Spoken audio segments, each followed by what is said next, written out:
રાધાની પ્રાર્થના. હે પ્રભુ, તને પહેલવહેલો જોતા વેત તું મારો સ્વામી છે અને પ્રભુ છે એવું મેં જાણ્યું.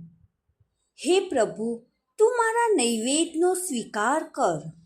મારા સર્વ વિચારો, ભાવો, લાગણીઓ, ઇન્દ્રિયાનુભવો, જીવનના સર્વ વ્યાપારો, મારા શરીરનો એક એક કોષ અને લોહીનું એક એક ટીમ્પું તને અર્પણ કરું છું. હું પૂરેપૂરી સર્વથા તારી છું, તારી જ છું, નિશેષપણે તારી છું.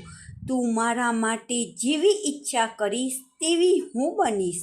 જીવન કે મૃત્યુ, સુખ કે દુઃખ, હર્ષ કે શોક, જે કાંઈ તું મારા માટે પસંદ કરીશ, જે કાંઈ તારા તરફથી આવશે તેને હું આવકારીશ. તારી દરેકે દરેક બક્ષિસ મારા માટે પરમ દિવ્ય ભેટ બનશે અને તે પરમ સુખ આપશે. શ્રી માતાજી.